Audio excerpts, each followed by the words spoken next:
भीमासागर Maharashtra distilleries limited कंपनीतील कामगारांना पगारवाढ, शिवसेना उद्धव बाळासाहेब ठाकरे पक्षाच्या प्रयत्नांना यश, दुर्गाप्रसाद उर्फ अवधूत कुलकर्णी यांच्या पाठपुराव्यामुळे 12 वर्षांची पगार अनिश्चितता संपुष्टात.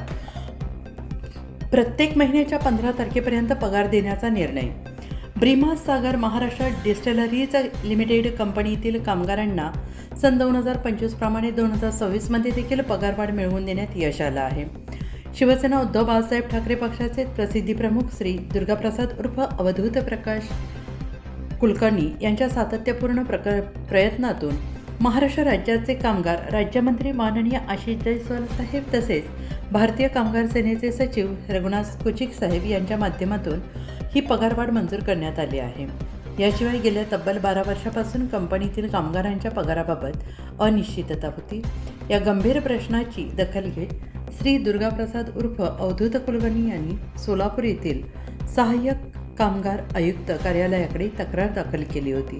त्यानंतर त्यांनी वारंवार पाठपुरावा करून कामगारांच्या हक्कासाठी संघर्ष केला.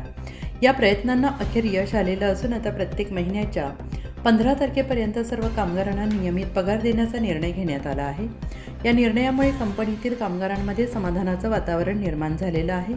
सर्व कामगारांच्या वतीनं श्री दुर्गाप्रसाद उर्फ अवधूत कुलकर्णी यांचे विशेष कौतुक करण्यात येत आहे.